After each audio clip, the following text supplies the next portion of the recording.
Son of a glitch.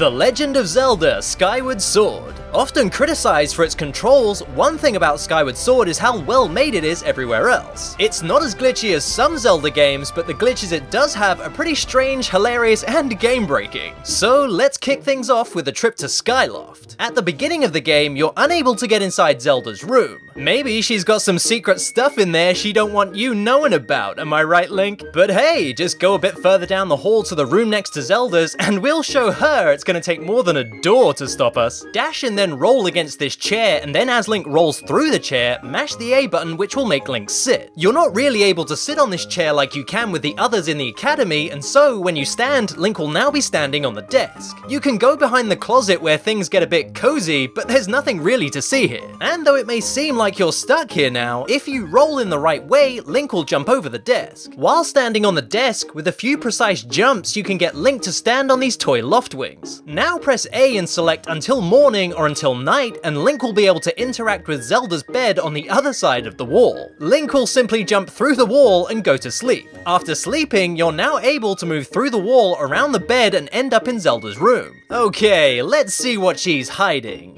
Ooh, Zelda's journal. You better want to read it.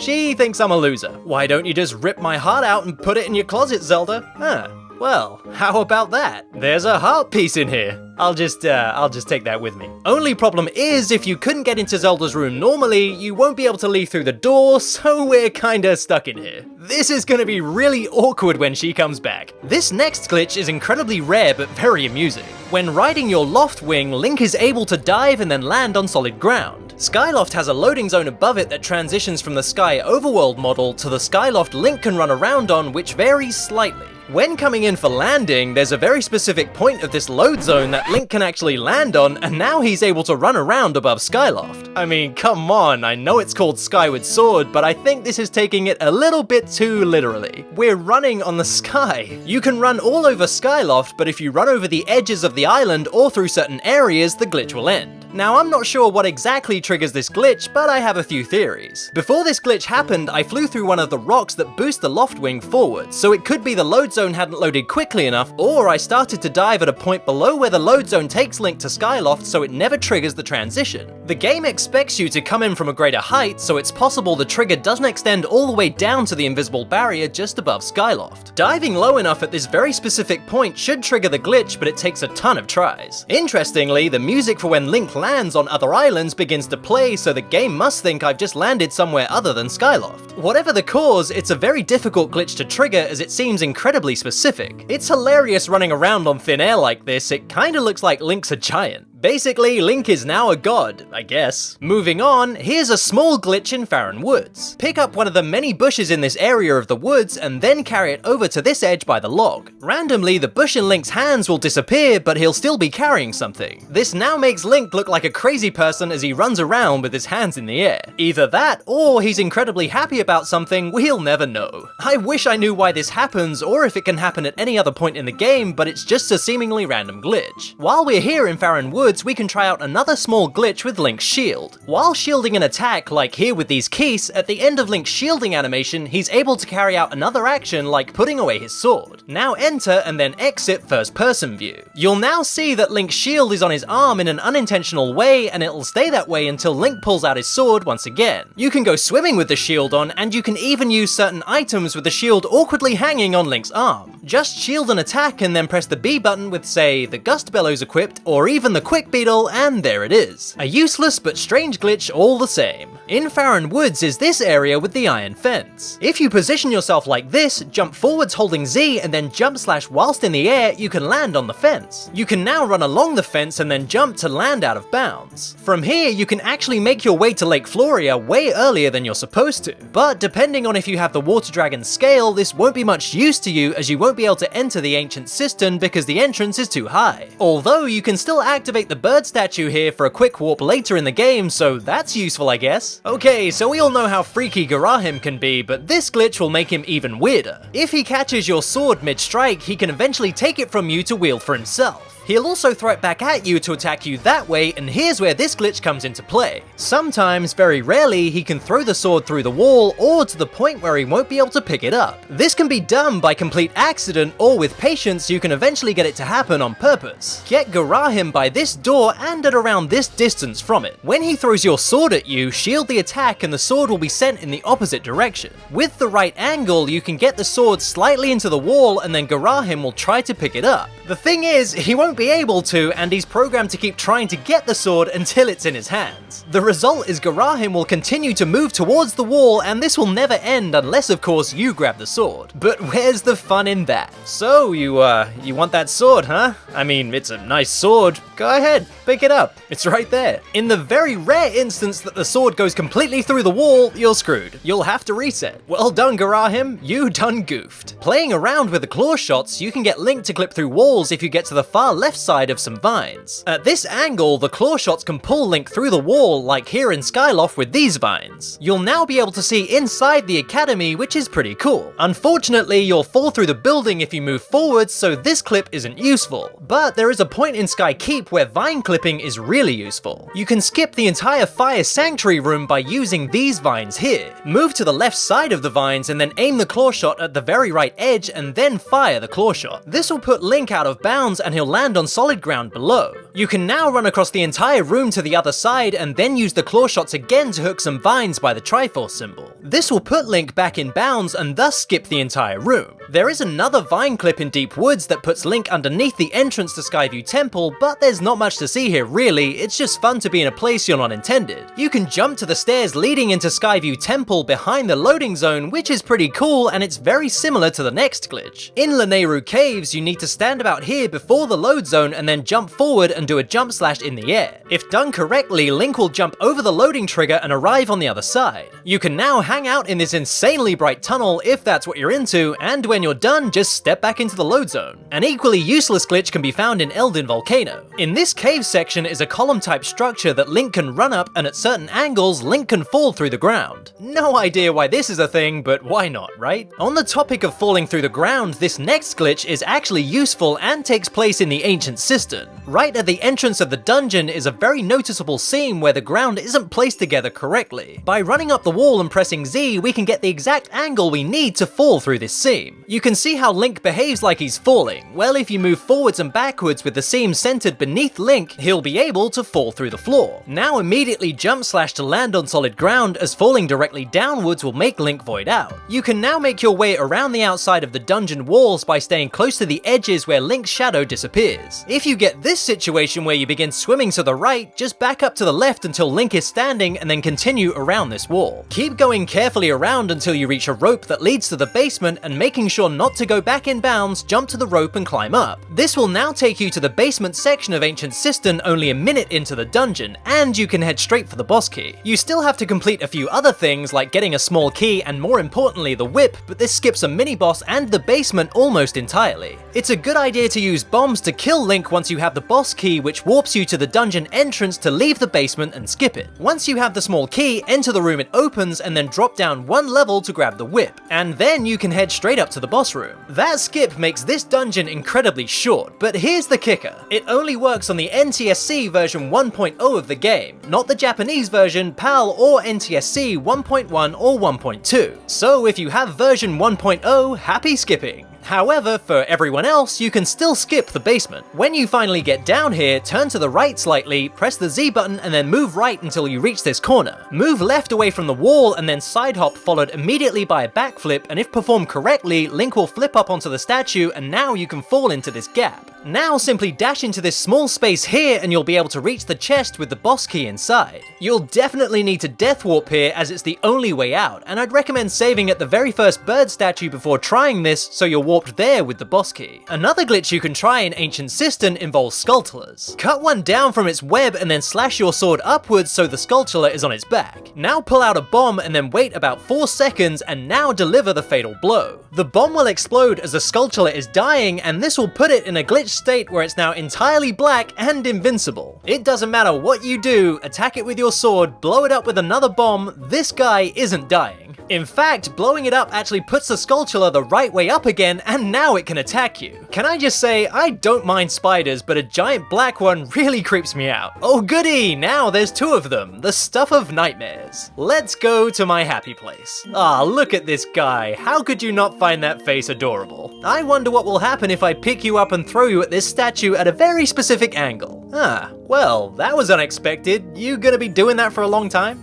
I'll come back. Heading to the Sandship now, and once you have the bow, you can make your way up to the top of the front sails. If you go to the left side of the ship and then line Link up exactly like this, you can backflip into the water. Now usually Link would void out and be placed back on the ship, but in one spot the game will let Link just swim around down here. Enter first person view until you're completely clear of the void, and then you can swim under the Sandship. The usual out of bounds stuff applies, like being able to see the ship inside out, which is always a cool thing. You can swim a ways out, but then Link will fall into a void, and because we weren't on solid ground to begin with, the game won't be able to place him anywhere and he'll continuously fall, so be sure to save before trying this glitch out. Also inside the Sandship, there's a room at the back of the ship with a barrier preventing you from entering. We're going to use the quick Beetle and aim it through the barrier and then fly it into the next room and through the vent in the ceiling. Once it's outside, fly it into the purple time stone at the top of the ship, and then the game will crash. This might be because it's not usually possible to activate this time stone from this room with any conventional means, and so the game has trouble loading the small cutscene event that plays when you hit the time stone, and so the game crashes. Okay, are you ready? The biggest glitch in the game, back in time.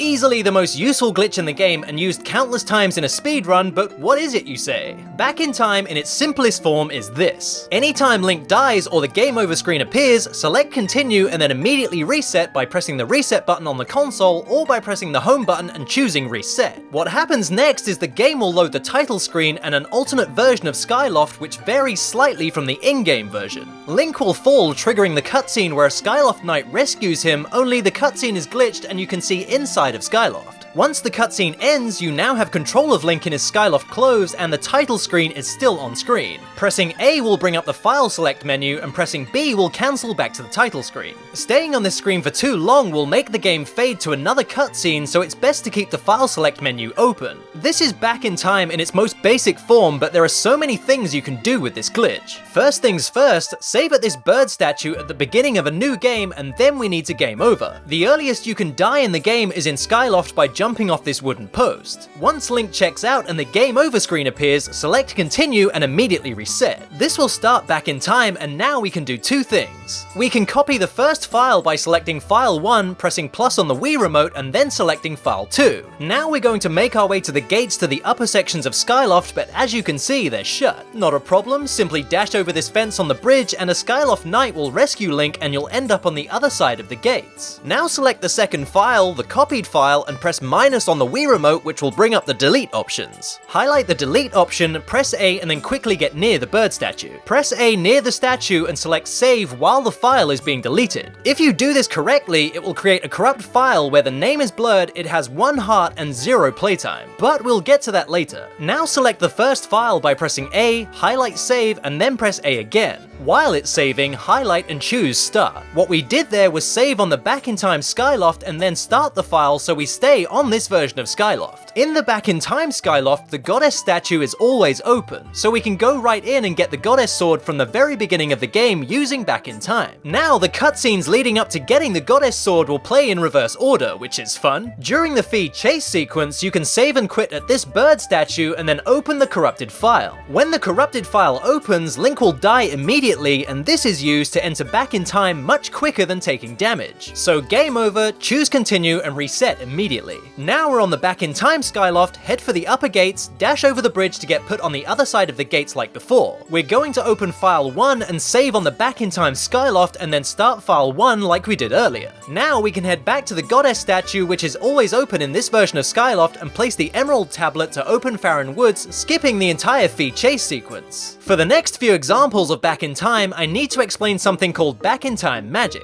This involves a file used in speedruns that has 3 conditions met. Firstly, this log in Deep Woods has been pushed over. Second, the file has been saved at this statue in Deep Woods. And third, the switch to open Skyview Temple has not been activated. A file with those 3 properties is used for a few glitches I'll show later. The best way to set this file up is to push the log, which is important, and then make your way to Deep Woods. Once you get to Deep Woods, it's also a good idea to roll into this tree. I know it sounds random, but trust me on this, and then save and quit at this statue. Now at the file select, copy the first file to the second file slot preferably, and you can also copy the corrupted file to slot 3 if you originally had it in slot 2. Now open file 1 and continue playing, safe in the knowledge that the other files are set up for back in time magic and a few other glitches. Next, head into Skyview Temple and we can use back in time to skip most of this dungeon. When you enter Skyview Temple, save at this statue and then take damage to game over and perform back in time by continuing and resetting. Now you're in back in time Skyloft, head to the gates, and now selecting file 2 will open those gates because of the things we did in Deep Woods. On the other side of the gates, press B to see the file select menu and stand in front of the bird statue. Select file 1 with the A button and then highlight both save and start at the same time and then press A.